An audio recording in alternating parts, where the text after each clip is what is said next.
नमस्कार, आप देख रहे हैं राष्ट्रवाणी और मैं हूं आपके साथ प्रिया पांडे। और अयोध्या का आज के समय में एक ऐसा मुद्दा जो पूरे देश में चर्चा का विषय बना हुआ है, क्योंकि वो दान चोरी का पूरा मामला था। उसके बाद से तमाम साधु संत वहां पर निकले। हालांकि देखने की बात ये हुई क्योंकि चंपत राय का एक ऐसा नाम जो चारों तरफ घूमता रहा। इसको और ज्ञानवापी का मामला, भोजशाला का मामला, तमाम ऐसे मामले हैं। इसको और बारीकी से समझने के लिए, जानने के लिए हमारे साथ जगत गुरु रामानुजाचार्य नारायणाचार्य शांडिल्य जी महाराज हैं।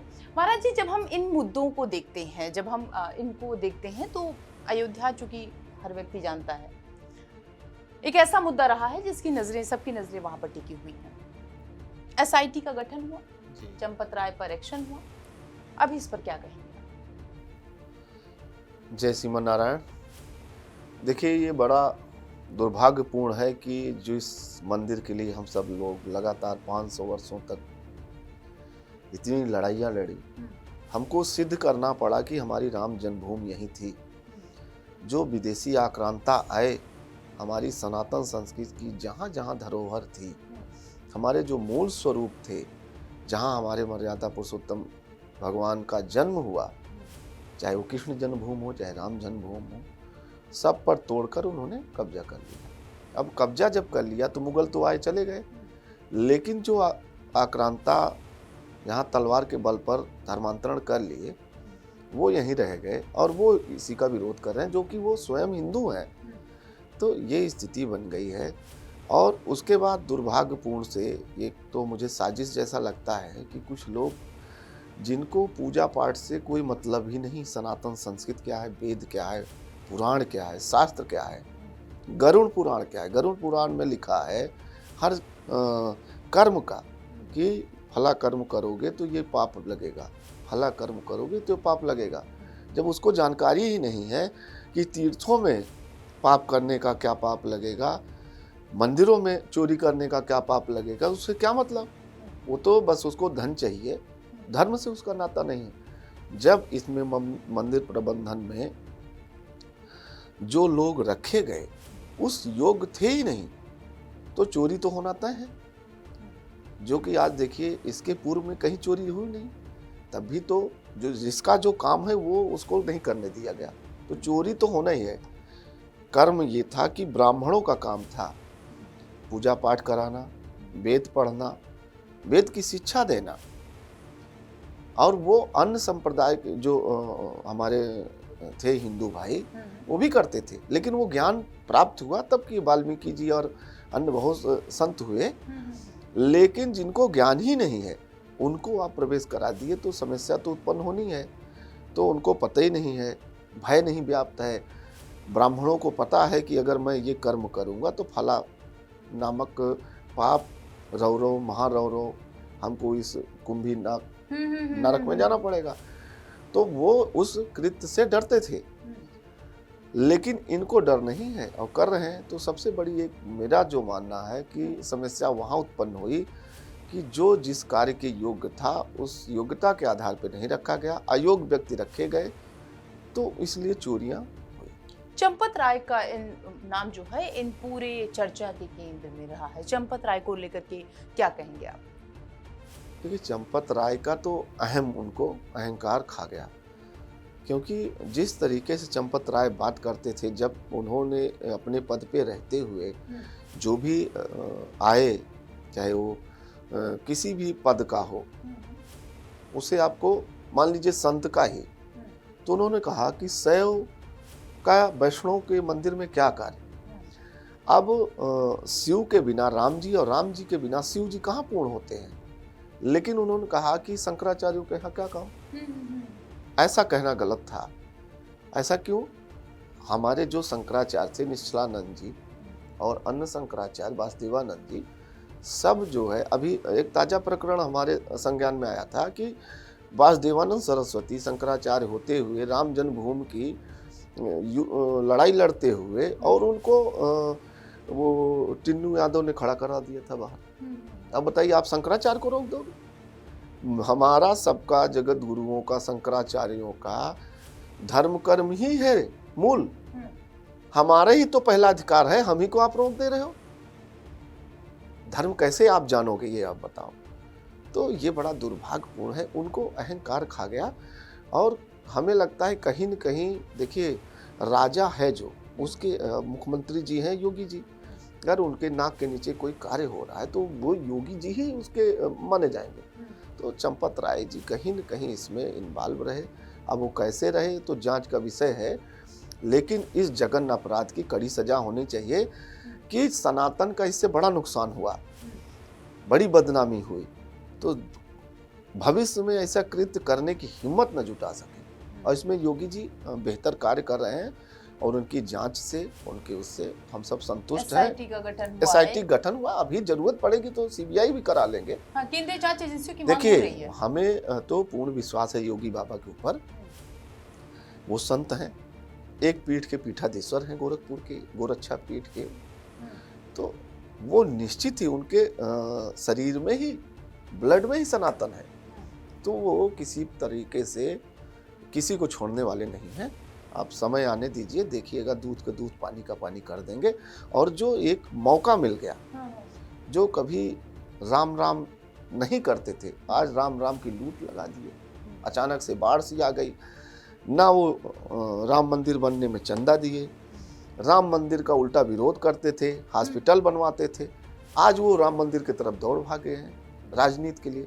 तो मेरा कहना है उनसे कि आपका क्या हो सकता है राम जी से, आपसे राम जी से क्या मतलब, चोरी हो ना हो आपसे क्या मतलब। ये हिंदुओं का मामला है, राम को मानने वालों का मामला है, और उनको समझने दीजिए। आपसे तो कोई मामला बनता नहीं। महाराज जी, जी। इसी से संबंधित, क्योंकि जब भी ऐसे मुद्दे आए, जब भी ऐसे मामले निकल के आए, हम लोगों ने अखिलेश यादव को देखा, आपने भी देखा होगा, क्योंकि हमेशा वो पहले वो ऐसे बयान नहीं देते थे, लेकिन अब उनके बयानों की झड़ी लगी हुई है। अब उनको सनातनियों की याद आ रही है।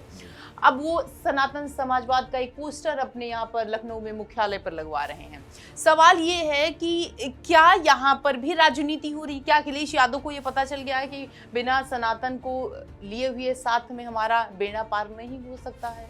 और यही वजह है कि आज उनको राम भक्तों की याद आ रही, क्योंकि वो आपने देखा होगा कि उस समय समाजवादी पार्टी की ही सरकार थी जब राम भक्तों पर गोलियां लगी थी, जिसका जिक्र हमेशा जो है मुख्यमंत्री योगी आदित्यनाथ करते रहे हैं। सनातनियों की अब याद आना मतलब समझना कि नहीं, मुझे अगर कुछ चाहिए उत्तर प्रदेश में तो इन लोगों को तो रखना पड़ेगा साथ। बिल्कुल सही कह रहे हैं। देखिए राम राम की लूट है, लूट सके तो लूट, अंतकाल पछताएगा जब प्राण जाएंगे छूट। तो अब इनको लगा कि राजनीतिक रूप से इनके प्राण जा रहे हैं, तो ये राम राम जपना चालू कर दिए। चलिए हम मानते हैं राजनीतिकरण नहीं है, आपको भगवान राम से अपार प्रेम अचानक से उमड़ पड़ा, आपके पिताजी की जो गलतियां थी उसको आप सुधारना चाहते हैं, ठीक है, अच्छी बात है। आप सनातनी हो, हिंदू हो, आपका स्वागत है। अगर कोई धर्मांतरण कर लेता है या विचारधारा से भटक जाता है तो हमारे यहाँ है, उसको वापस लाया जाता है। तो हम आपसे अपील करते हैं, अगर राम जी से इतना ही प्रेम है और राम जी को आप चाहते हैं, तो आइए, मैं स्वयं जगत गुरु अयोध्या चलूँगा आपको लेकर के, आपको वहाँ स्वागत होगा। हमारे साधु संत संप्रदाय के सब रहेंगे, आपका स्वागत करेंगे, रामलला का दर्शन कराएंगे। आप जो कहेंगे वो सारी बात सही मानी जाएगी, लेकिन शर्त ये कि आप रामलला का दर्शन करें, आप लोगों को महसूस कराएं कि हाँ वाकई में आप राम जी को मान रहे हैं और राम जी के प्रति आपका प्रेम अब उमड़ रहा है। जैसे शंकराचार्य जी के ऊपर लाठी चली थी 2015 में, आपने माफी मांग लिया, आप समर्पित हो गए, आप सब जान गए कि हाँ शंकराचार्य जी के प्रति आप समर्पित हो गए। वैसे ही राम जी के प्रति जो कृत्य हुए आपके पिता की द्वारा आपके समय में, तो राम जी के दरबार में जाके प्रायश्चित कर लेने से और राम जी के शरण में जाने से हमारे जितने सनातनी हिंदू हैं, हम साधु संत, पूर्ण भरोसा हो जाएगा। और आपका तो स्वागत है, आप तो सनातनी हैं, आपका क्या विरोध। और हम तो साधु संत आप सबके हैं, किसी एक हमारी पार्टी कोई है ही नहीं, हमारी तो धर्म की पार्टी है, सनातन की पार्टी, राम राम जपना है। कोई राजनीति से हमारा मतलब तो है नहीं। राजनीति तो धर्म के नीचे हमेशा रही, राजा महाराजा होते थे, लेकिन वो धर्म के नीचे, धर्म ध्वजा के नीचे होते थे। तो हमारा इनसे कोई विरोध है नहीं, लेकिन जब धर्म की बात आएगी, धर्म का विरोध होगा, धर्म के ऊपर कुठाराघात होगा, तो वो उचित नहीं है, तब हम जरूर बोलेंगे।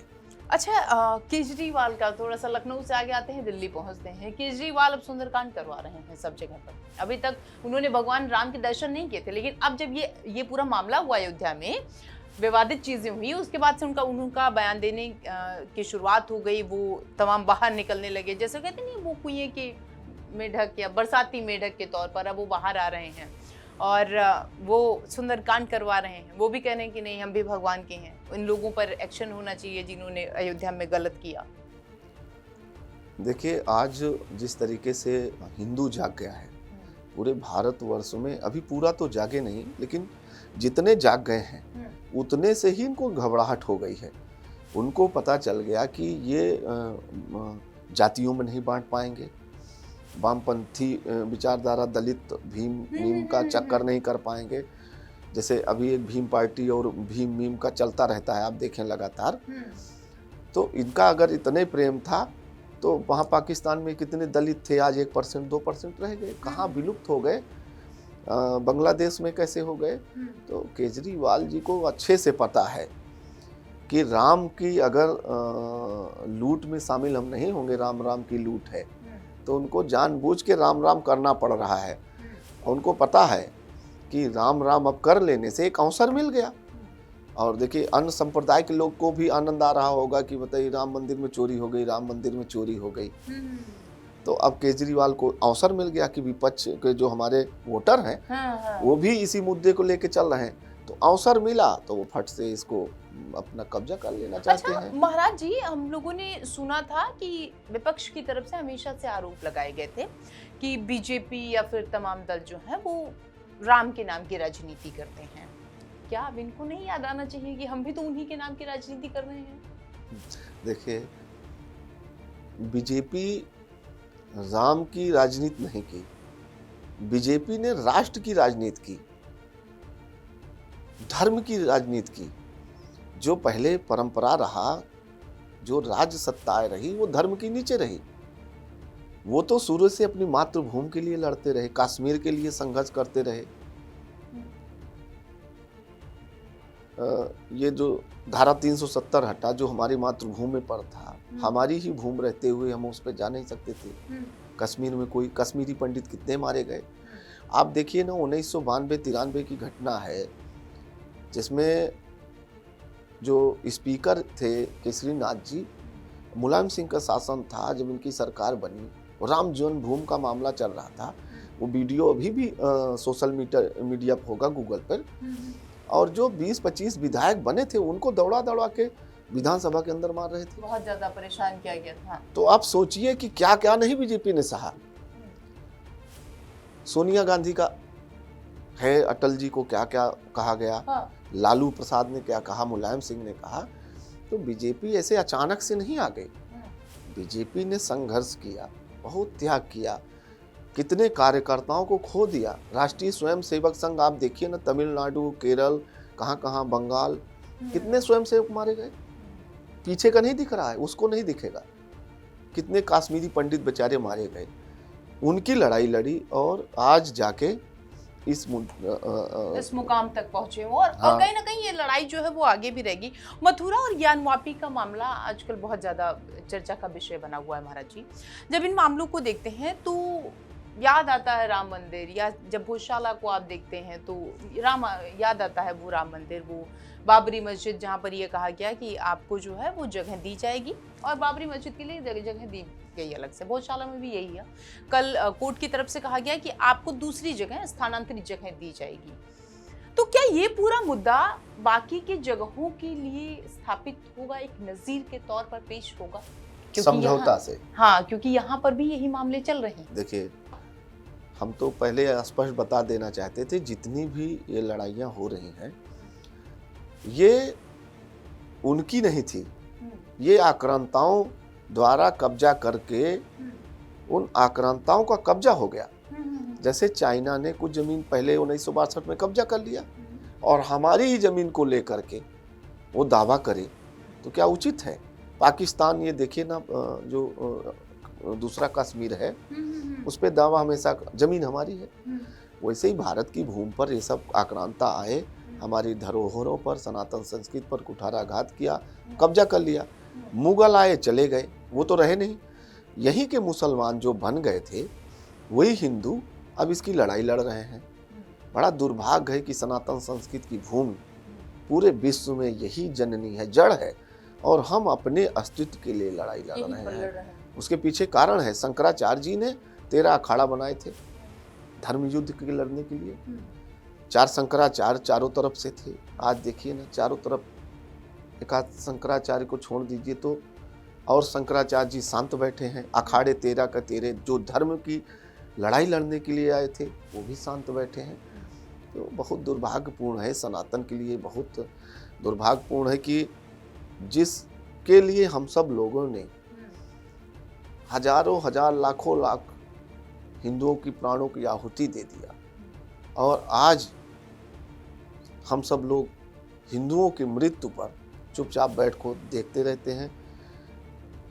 कार सेवा में देखिए, अयोध्या के लिए, राम जन्मभूमि के लिए कितने लोग मारे गए, कोठारी बंधु, कितने लोग सरयू खून से लाल हो गई थी, कितने लोगों को जो जबरदस्ती घर से निकाल के मारा गया, उसकी जांच ही नहीं हो रही। उसकी भी जांच होनी चाहिए, कैसे मार देते, अब जो घर से निकाल के क्यों मार दिए, ये भी जांच का विषय है, जांच होना चाहिए। आप हिंदू ही इतना सरल है, उसको मार दोगे? ये टोटल कैसे राजनीतिकरण कर करके और वोट बैंक सेट हो, नेतागिरी सही हो, और हमारा राजनीतिकरण जो राजनीति है उच्च पद पर जाते रहें, उसके लिए किसी भी हद तक जाएंगे। अपना तो फायदा ये देखते और हुए। इसमें जो है वो हिंदुओं को इस्तेमाल कर लें, राम जी का इस्तेमाल कर लें, बड़ा दुर्भाग्य है। बीजेपी अगर राम राम कर रही है तो अपने कार्यकर्ताओं को खोई, अपने मूलभूत राजनेताओं को खोई। श्यामा प्रसाद मुखर्जी जी बंगाल से गए, कहाँ गायब हो गए? कश्मीर में। तो उन्होंने खोया है। वो राम राम कहे तो ठीक है, लेकिन जो राम के लिए कुछ करा ही नहीं, वो राम राम करे तो वो लगता है ना कि संशय होता है कि अरे ये कैसे आ गए। भारत जी, एक सवाल और है, ये मथुरा और वाराणसी को लेकर के बीते दिन हम लोगों ने देखा कि याचिका लगाई गई, कोर्ट की तरफ से कहा गया कि आप दोनों साथ बैठिए, समझिए चीजों को, और उसके बाद निर्णय निकाल लिया जाएगा। लेकिन मुस्लिम पक्ष की तरफ से इसको नकार दिया गया। उन्होंने कहा नहीं कि हमको कानूनी तौर पर ही लड़ाई लड़नी है। इस पर क्या कहेंगे आप? देखिए, ये तो जबरदस्ती है। मतलब क्या वो तसल्ली से चीजों को सुलझाना नहीं चाहते हैं? नहीं, देखिए उसका मूल आप समझिए। आज अरब से भी और पश्चिम देशों से भी इतना फंड आता है कि कैसे हिंदुओं का धर्मांतरण हो, कैसे हिंदू नेता से ही हिंदुओं को गाली दिलाया जाए। ये एक सोची समझी साजिश से जांच का विषय है। ऐसे ही कोई आप क्यों बोलेगा सनातन के खिलाफ? उसको राम जी से क्या मतलब, सनातन से क्या मतलब? उसके पीछे कारण है कि उनको इतना धन पर्याप्त मिलता है कि वो राम जी को भी बोलेंगे, रामचरितमानस पर भी बोलेंगे, और सनातन पर भी गलत वार्ता करेंगे। इनको क्या है, एक टारगेट है कि कैसे सनातन धर्म को, सनातन की आस्था को, भारत भूमि को ठेस पहुँचे, वो हर ये कृत्य करेंगे। और देखिए ना, जहाँ जहाँ राम जी, अब देखिए मक्का मदीना में कोई जाके मंदिर की बात कर सकता है? 40 देश हैं, सब खड़े हो जाएंगे। लेकिन हम जब बात करेंगे जहाँ हमारे भगवान ने जन्म लिया, हमारी आस्था का विषय है, वहाँ कोई नहीं खड़ा होगा। यहाँ तक कि हिंदू पार्टियाँ जो हैं, ये हिंदू ही, अन्य पार्टियाँ भी उनके सपोर्ट में खड़ी हो जाएंगी। तो मेरा मानना है कि ना मानने के पीछे सीधे वजह है, ये मामला उलझा के रखना है, जो जिससे सनातन को नुकसान हो। जैसे हमारे आने वाली पीढ़ियाँ जानने न पाएँ कि यहाँ राम जन्मभूमि थी, कृष्ण जन्मभूमि थी। और वहाँ हर जगह आप देखिए, जहाँ जहाँ हमारे तीर्थ स्थल रहे, वहाँ जरूर इनका कुछ न कुछ, मैं जिस पीठ से आता हूँ सिंगेरपुर धाम से, वहाँ भी ले जाके मस्जिद गंगा जी किनारे बना दिए। आप बताइए ना, वहाँ मस्जिद का क्या काम था? वहाँ कोई मुसलमान था ही नहीं, बहुत पहले से निषाद राज जी का राज्य हुआ करता था। उसके बाद भी मुसलमान रहे तो वो बाहर रहे, लेकिन मस्जिद हो गई, 4 घर बस गए, वही बढ़ गए, बताए कि यहाँ भी मुसलमान थे।